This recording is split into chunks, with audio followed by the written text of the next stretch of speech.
Jemaat yang dikasihi Tuhan, marilah ibadah kita mulai bersama-sama. Jemaat kami undang untuk bangkit berdiri. Kita mengaku percaya bahwa pertolongan kita itu di dalam nama Tuhan yang telah menciptakan langit dan bumi, dan yang tidak pernah meninggalkan pekerjaan tangannya, dan yang selalu menggenapi janjinya kekal selama-lamanya. Kasih karunia dan damai sejahtera dari Allah Bapa kita dan Tuhan kita Yesus Kristus turunlah atas jemaat sekalian. Amin. Jemaat dipersilahkan duduk. Jemaat yang dikasihi Tuhan, nats firman Tuhan untuk membimbing ibadah kita pada saat ini kami ambil dari Matius pasal 28 ayatnya yang ke-19 sampai 20. Demikian bunyi firman Tuhan. Karena itu pergilah, jadikanlah semua bangsa muridku dan baptislah mereka dalam nama Bapa dan Anak dan Roh Kudus. Dan ajarlah mereka melakukan segala sesuatu yang telah kuperintahkan kepadamu, dan ketahuilah, aku menyertai kamu senantiasa sampai kepada akhir zaman. Demikian firman Tuhan. Jemaat yang dikasihi Tuhan, marilah kita sambut bersama firman Tuhan ini dengan memuji nama Tuhan. Kidung Jemaat nomor 18 bait yang pertama.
Jemaat yang dikasihi Tuhan, kita bersama-sama mendengarkan perintah Tuhan, yaitu yang merupakan suatu hukum yang harus kita wujudkan di dalam kehidupan kita sehari-hari. Untuk saat ini kami ambilkan ringkasannya yang terdapat di dalam Injil Matius pasal 22 ayat 37 sampai dengan yang ke-40. Demikian bunyi firman Tuhan. Kasihlah Tuhan Allahmu dengan segenap hatimu dan dengan segenap jiwamu dan dengan segenap akal budimu. Itulah hukum yang utama dan yang pertama. Hukum yang kedua yang sama dengan itu ialah kasihilah sesamamu manusia seperti dirimu sendiri. Pada kedua hukum inilah tergantung seluruh hukum Taurat dan kitab para nabi. Demikian suatu perintah atau hukum yang harus kita wujudkan di dalam kehidupan kita sehari-hari, yaitu mengasihi Tuhan dan mengasihi sesama. Jemaat yang dikasihi Tuhan, setelah kita membaca dan merenungkan serta melihat kenyataan kehidupan kita, ternyata kita belum mampu mewujudkan firman ini dengan baik dan sempurna. Oleh sebab itu, marilah kita bersama-sama merendahkan diri di hadapan Tuhan, mohon pengampunan dan pembaharuan. Kita berdoa. Bapa Surgawi, Bapa di dalam nama Tuhan Yesus Kristus, pada saat ini kami mengucap syukur dan terima kasih Tuhan, karena Tuhan telah mengasihi kami, Tuhan telah rela berkorban di atas kayu salib untuk menghapus dosa dunia ini. Dan kami pada saat ini datang ke hadirat-Mu Tuhan. Kami sadar bahwa setelah kami mendengarkan perintah-Mu, supaya kami mengasihi Engkau dengan sebulat hati kami dan mengasihi sesama kami, ternyata kami belum mampu mewujudkan firman ini dengan baik dan sempurna. Kami gagal mengasihi Tuhan, kami gagal mengasihi sesama kami. Oleh sebab itu Tuhan, kami mohon Tuhan memperbaharui kami, mengampuni kami, sehingga kami layak disebut anak-anak Tuhan. Kami percaya bahwa korban Tuhan kami Yesus Kristus, kuasanya hingga saat ini tak pernah berubah, sehingga kuasa itu juga mampu memperbaharui hati dan pikiran kami dan memberikan pengampunan kepada kami. Terima kasih Tuhan Yesus, karena kami dapat pengampunan.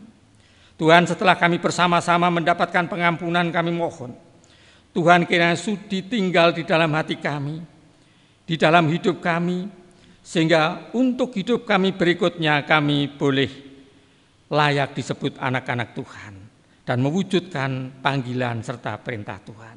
Terima kasih Tuhan Yesus. Di dalam nama Tuhan Yesus Kristus kami berdoa dan mengucap syukur. Amin. Jemaat yang dikasihi Tuhan, ada berita anugerah pada saat ini, yaitu yang kami ambil dari Kisah Para Rasul pasal yang keempat. Kisah Para Rasul pasal yang keempat ayat yang ke-12. Demikian firman Tuhan. Dan keselamatan tidak ada di dalam siapapun juga selain di dalam Dia. Sebab di bawah kolong langit ini tidak ada nama lain yang diberikan kepada manusia yang olehnya kita dapat diselamatkan. Demikian berita anugerah. Jemaat yang dikasihi Tuhan, setelah kita bersama-sama mendapatkan berita anugerah ini, marilah kita juga memperbarui pengakuan iman kita. Jemaat kami undang bangkit berdiri dengan memperbarui pengakuan iman serta mengucapkan iman rasuli bersama-sama umat yang ada di dunia ini. Demikian pengakuan iman. Aku percaya kepada Allah Bapa yang Maha Kuasa, Khalik langit dan bumi, dan kepada Yesus Kristus anaknya yang tunggal Tuhan kita, yang dikandung daripada Roh Kudus, lahir dari anak darah Maria, yang menderita di bawah pemerintahan Pontius Pilatus, disalibkan, mati dan dikuburkan, turun ke dalam kerajaan maut. Pada hari yang ketiga bangkit pula dari antara orang mati, naik ke surga, duduk di sebelah kanan Allah Bapa yang Maha Kuasa, dan akan datang dari sana untuk menghakimi orang yang hidup dan yang mati. Aku percaya kepada Roh Kudus, gereja yang kudus dan am, persekutuan orang kudus, pengampunan dosa, kebangkitan daging, dan hidup yang kekal. Jemaat kami, kita kekahkan atau kita kukuhkan pengakuan iman kita ini dengan memuji nama Tuhan dengan kidung jemaat nomor 40 bait yang pertama.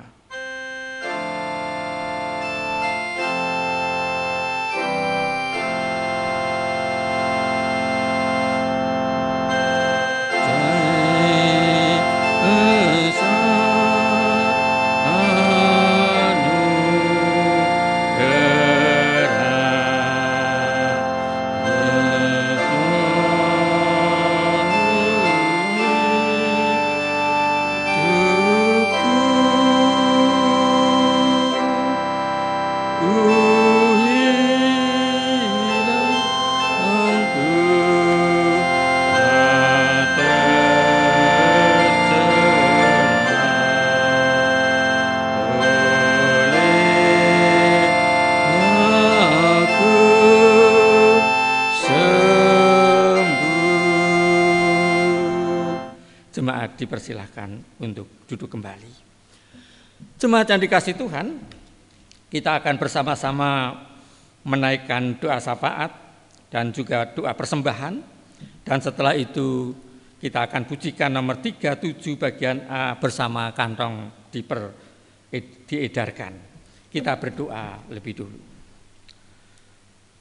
Bapa yang di surga, Bapa di dalam nama Tuhan Yesus Kristus, pada saat ini Tuhan kami mengucap syukur di tengah-tengah kami berbakti, di tengah-tengah kami beribadah, memuji memuliakan nama Tuhan, kami menaikkan doa syafaat kami. Kami berdoa ya Tuhan, untuk jemaat-Mu GKJ TU Kinasih ini Tuhan berkati, sehingga jemaat ini mampu mewujudkan tugas dan panggilan yang Tuhan percayakan, yaitu persekutuan yang baik, kesaksian yang baik, serta pelayanan yang baik. Kami berdoa majelis jemaat Tuhan berikan roh yang sama, sehingga boleh saling menopang satu dengan yang lain sehingga semua program dan rencana dapat diwujudkan. Terima kasih Tuhan. Kami berdoa untuk pergumulan warga jemaat satu persatu. Tuhan berkati, Tuhan tolong. Baik yang bekerja di pemerintahan, Tuhan berikan hikmat. Yang bekerja di swasta, Tuhan berikan berkat yang berkelimpahan. Dan Tuhan juga memberkati setiap pekerjaan-pekerjaan yang berkenan kepadamu. Terima kasih Tuhan Yesus. Kami berdoa secara khusus saudara-saudara kami yang tidak dapat hadir, yang mana kesehatannya terganggu. Secara khusus kami berdoa untuk Pak Munir dan Bu Munir, yang mana mereka berada di rumah sakit karena Pak Munir yang juga mengalami proses di dalam penyembuhannya. Kami serahkan ke dalam tangan Tuhan. Tuhan memberikan pertolongan, Tuhan memberikan hikmat, dan Tuhan juga memberikan kesabaran kepada Pak Munir maupun putranya, sehingga semuanya boleh melihat akan rencana Tuhan yang baik di dalam kehidupannya. Terima kasih ya Tuhan. Kami serahkan doa syafaat ini hanya di dalam tangan Tuhan. Saat ini juga perkenankan kami menyerahkan persembahan kami. Kami serahkan kiranya Tuhan juga menyucikan persembahan kami, sehingga persembahan kami boleh berguna untuk pekerjaan dan pelayanan dan kemuliaan nama Tuhan. Terima kasih Tuhan, berkati tangan-tangan yang telah mempersembahkan di dalam kehidupannya, sehingga kehidupannya penuh berkat, penuh berkelimpahan. Terima kasih Tuhan Yesus. Di dalam nama Tuhan Yesus Kristus kami menaikkan doa syafaat kami, juga doa persembahan kami. Amin. Bersama itu kita pujikan Kidung Jemaat nomor 37 dan Kantong Beredar.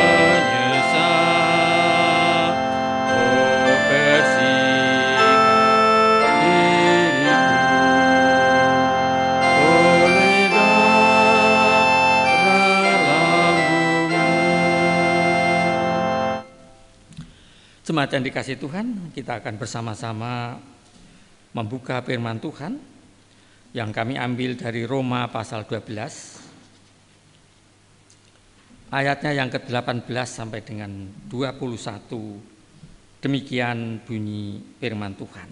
Roma pasal 12 ayat 18 sampai 21.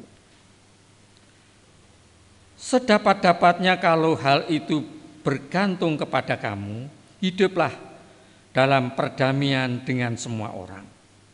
Saudara-saudara yang kekasih, janganlah kamu bersendiri menuntut pembalasan, tetapi berilah tempat kepada murka Allah, sebab ada tertulis, pembalasan itu adalah hakku. Akulah yang akan menuntut pembalasan, firman Tuhan.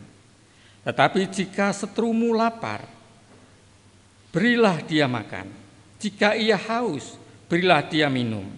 Dengan berbuat demikian kamu memupukkan bara api di atas kepalanya. Janganlah kamu kalah terhadap kejahatan, tetapi kalahkanlah kejahatan dengan kebaikan. Demikian firman Tuhan. Yang berbahagia adalah kita bersama yang membaca, merenungkan, dan yang utama adalah yang mewujudkan di dalam kehidupan sehari-hari. Mari kita mohon pertolongan Roh Kudus supaya firman ini menjadi berkat. Kita berdoa. Tuhan, kami datang kembali dan kami akan merenungkan sebagian firman-Mu. Kami mohon Roh Kudus menerangkan firman ini ke dalam hidup kami lewat hamba-Mu, sehingga kami diberkati, baik yang menyampaikan maupun yang mendengarkan. Terima kasih Tuhan Yesus. Di dalam nama Tuhan Yesus kami berdoa dan mohon pertolongan. Amin. Jemaat yang dikasihi Tuhan, firman Tuhan untuk kali ini diberi tema bertumbuh menjadi pengikut Kristus yang berani ber-PI.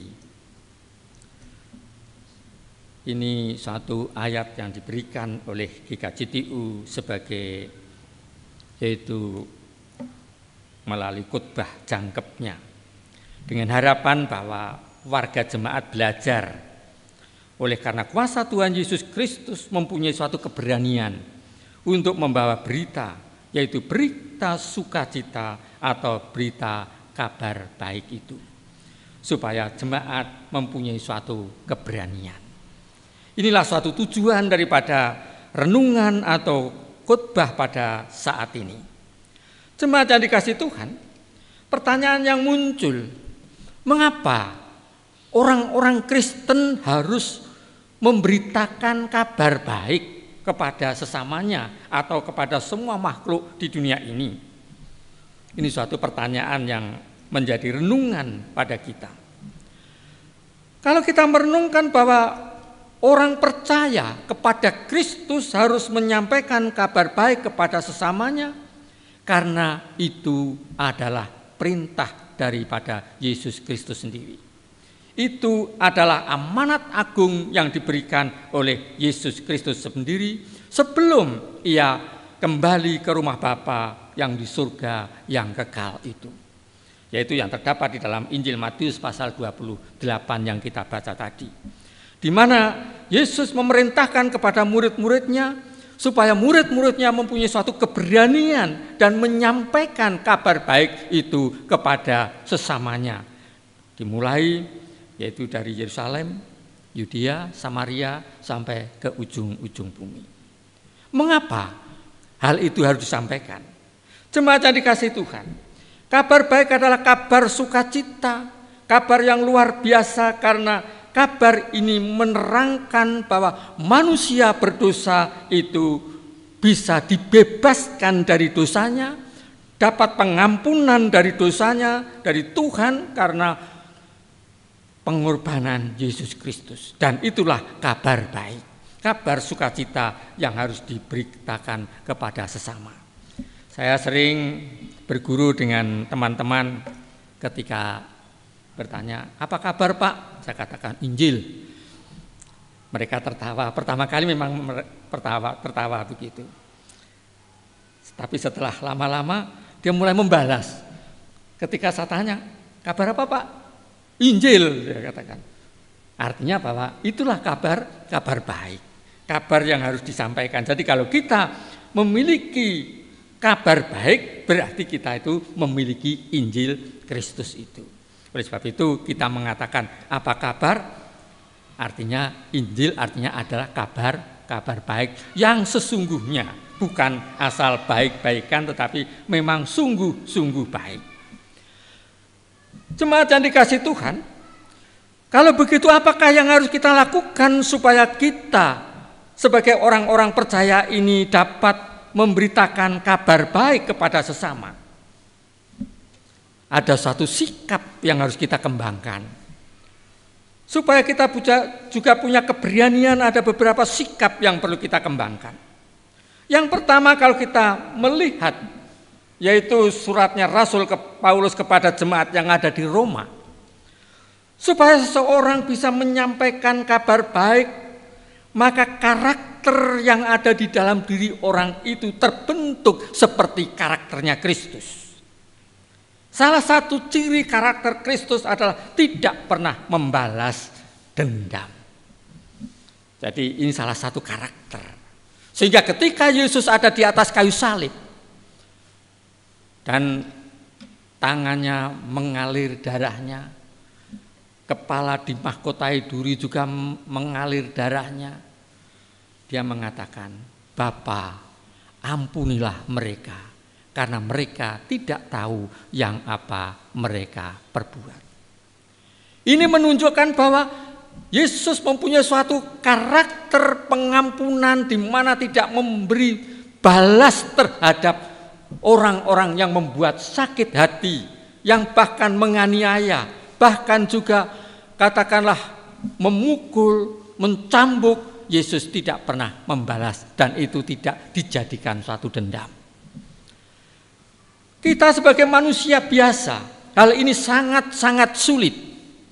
Kalau kita disakiti, kalau kita merasa dikecewakan, kalau kita merasa katakanlah hati kita kecewa karena tindakan, karena ucapan daripada orang lain, kita ada kecenderungan bagaimana kita membalas. Dan bagaimana dan kapan aku bisa membalas. Itulah manusia.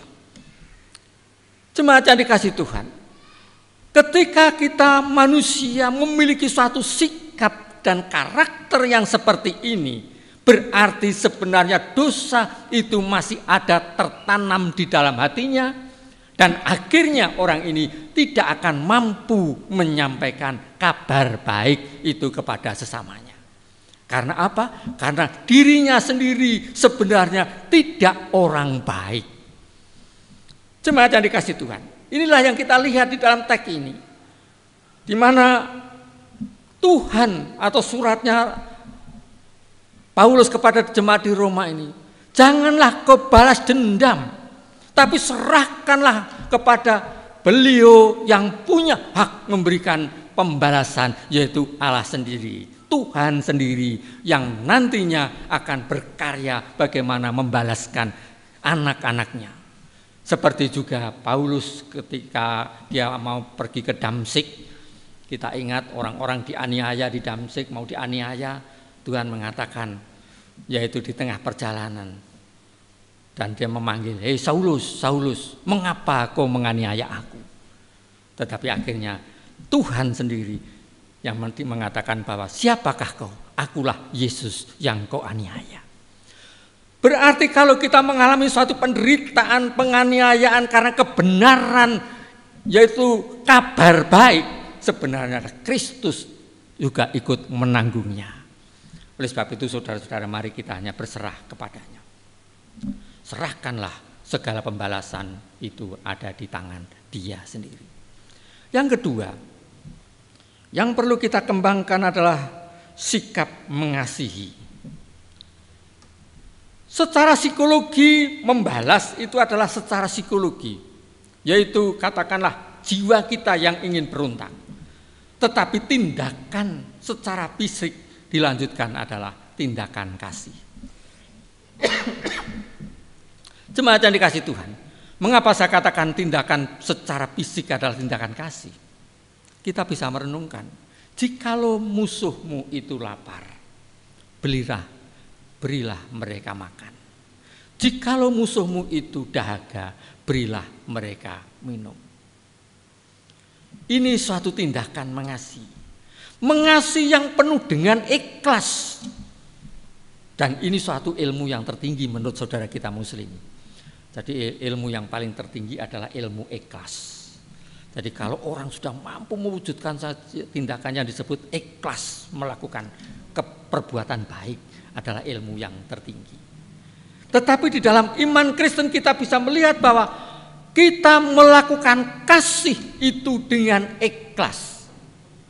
Oleh sebab itu sasaran kasih yang paling ikhlas dan paling nyata jikalau itu bisa terwujud adalah ketika seorang yang membenci kita itu dahaga diberi minum. Ketika seseorang yang membenci kita itu yaitu lapar, kita datang memberikan makan. Ini adalah satu tindakan yang paling luar biasa. Dan ini sulit dilakukan oleh manusia biasa. Kecuali manusia yang betul-betul telah dilahirkan kembali. Manusia yang betul-betul mengalami suatu pertobatan dan pembaharuan hidup. Dan Roh Kudus berkarya di dalamnya. Sehingga orang ini bisa melakukan hal seperti ini. Oleh sebab itu, kita sebagai anak-anak Tuhan, orang-orang percaya, kita perlu memohon pertolongan Roh Kudus di dalam hidup kita, supaya Roh Kudus betul-betul diam di dalam hati kita, sehingga tindakan kita penuh dengan ikhlas, mengasihi, bahkan sampai kepada musuh yang memusuhi kita atau membenci kita pun kita kasih. Itu karena pertolongan Roh Kudus. Jikalau kita sudah mampu mewujudkan seperti itu, maka tugas panggilan kita adalah memberitakan kabar sukacita, kabar baik itu bisa diwujudkan. Tetapi selama kita belum mampu hanya ngomong doang, katakanlah akhirnya kita adalah tidak bisa berbuat apa-apa. Tidak akan ada buahnya. Jemaat yang dikasihi Tuhan, inilah satu hal yang perlu kita renungkan di dalam kehidupan kita. Karakter ini harus yaitu mewujud di dalam kehidupan kita orang percaya, yaitu tidak membalas dendam, tetapi juga penuh kasih terhadap seseorang, bahkan sampai musuh yang membenci kita.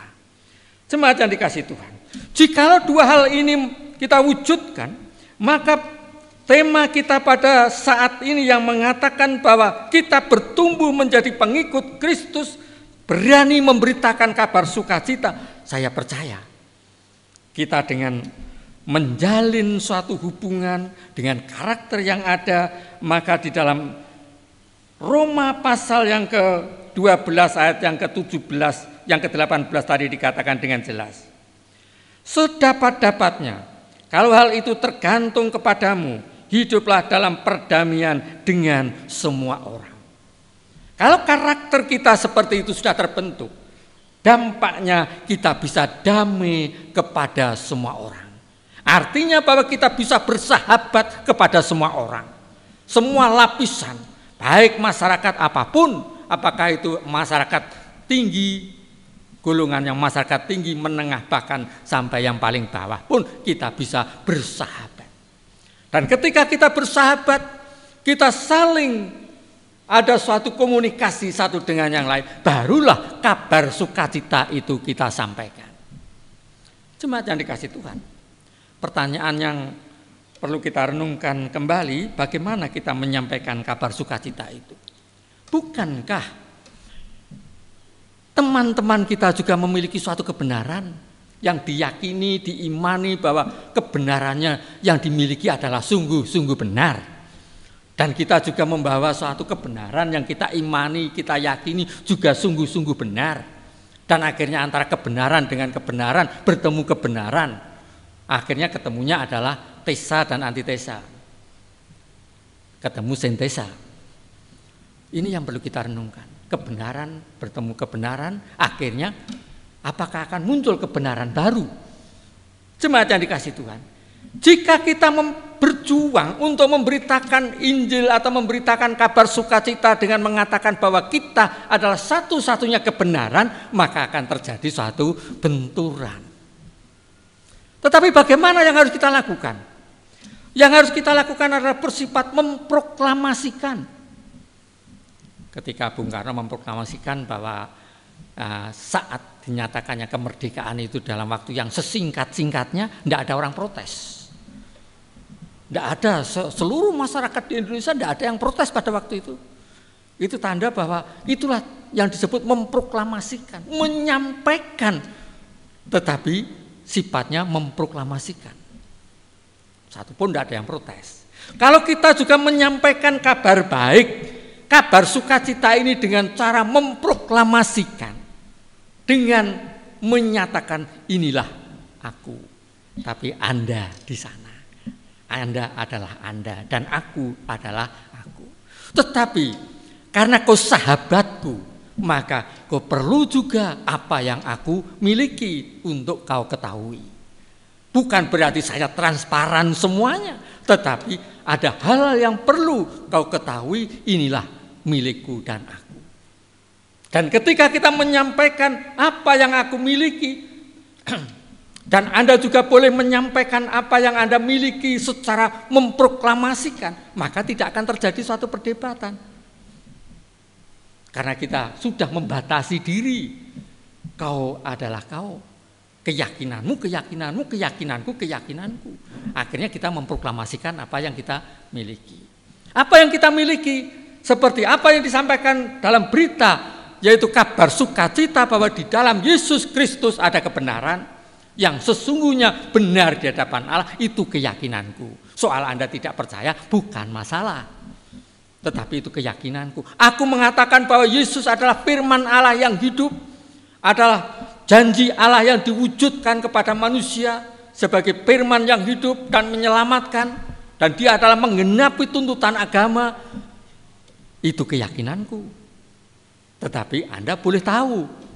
Tapi ini kan milikku. Tapi kalau Anda tahu boleh. Jadi sifatnya adalah memproklamasikan, menyampaikan sesuatu yang tidak harus dibantah karena rasa persahabatan, rasa persaudaraan, saling tahu apa yang menjadi rahasia keyakinan.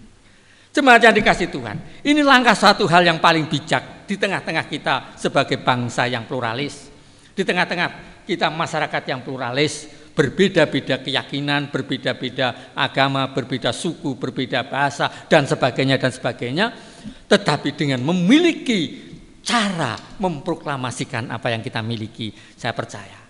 Dengan demikian, situasi kondusif terjadi, situasi damai terjadi terhadap sesama satu dengan yang lain. Oleh sebab itu mari kita belajar dari hari ini, dan segala sesuatunya biarlah Roh Kudus yang berkarya. Setelah kita menyampaikan, kita menyerahkan Roh Kudus yang berkarya. Karena apa? Karena kita hanya berhak menyampaikan, tetapi yang menumbuhkan adalah Roh Kudus. Paulus mengatakan ada yang menanam, tetapi ada yang menyiram, ada tetapi Allah sendiri yang menumbuhkan. Oleh sebab itu, setelah pekerjaan ini kita serahkan kepada Tuhan yang punya pekerjaan besar ini, biarlah Dia yang menumbuhkan. Maka itulah kita dituntut adalah punya keberanian untuk menyampaikan dengan hikmat dan bijak. Terpujilah namanya. Amin. Jemaat yang dikasihi, marilah kita masuk di dalam saat teduh sejenak. Kita merenungkan firman Tuhan ini dalam hidup kita, supaya kita juga punya keberanian untuk menyatakan kabar baik kepada sesama.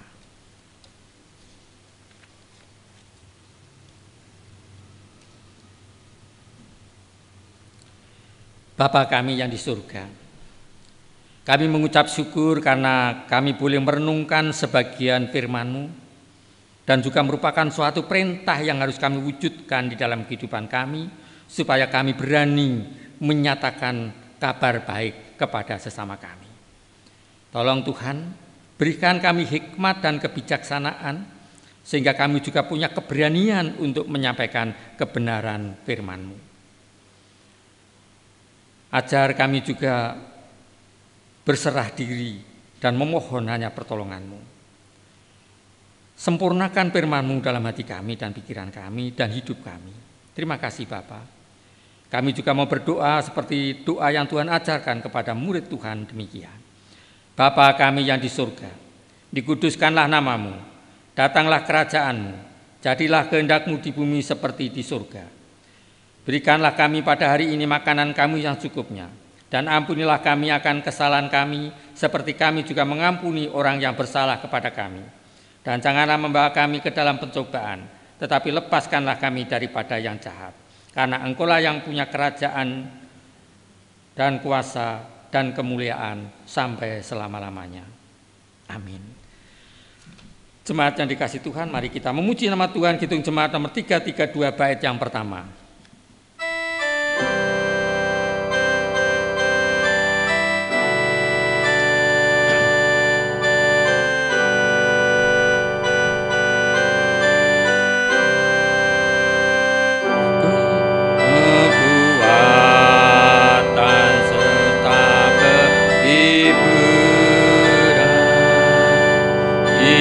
Diberikan Tuhan padaku.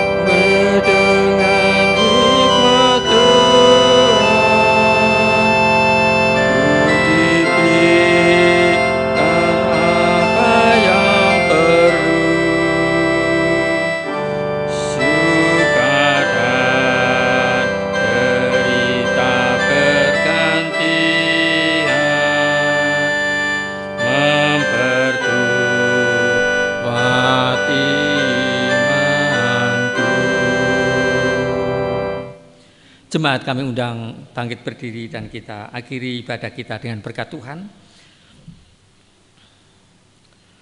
Tuhan memberkati engkau dan melindungi engkau. Tuhan menyinari engkau dengan wajah-Nya dan memberi engkau kasih karunia. Tuhan menghadapkan wajah-Nya kepadamu dan memberi engkau damai sejahtera. Amin. Jemaat dipersilakan duduk dan kita pujikan Mares GKJT Ukinasi.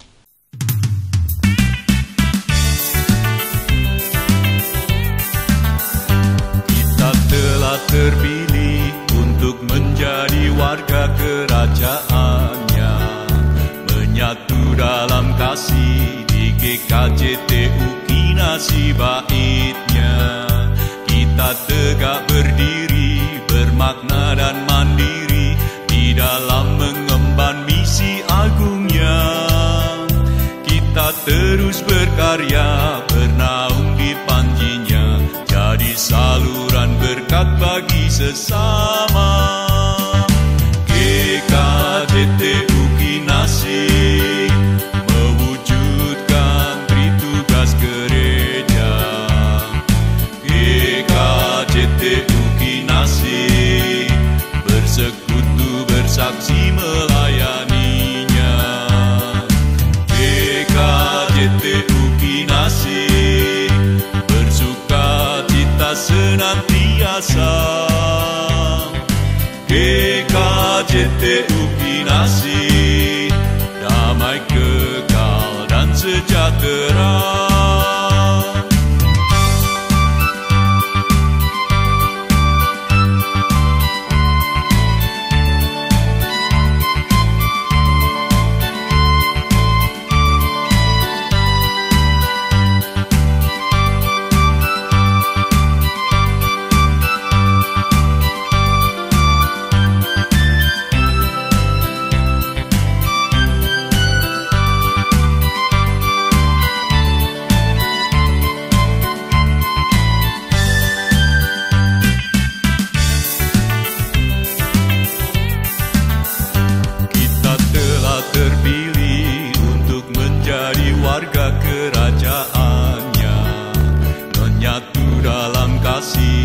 GKJT Ukinasi Baitnya. Kita tegak berdiri, bermakna dan mandiri di dalam mengemban misi agungnya. Kita terus berkarya, bernaung di panjinya, jadi saluran berkat bagi sesama. GKJT Ukinasi mewujudkan tritugas gereja. GKJT Ukinasi bersekutu bersaksi melayaninya. GKJT Ukinasi bersuka cita senantiasa. GKJT Ukinasi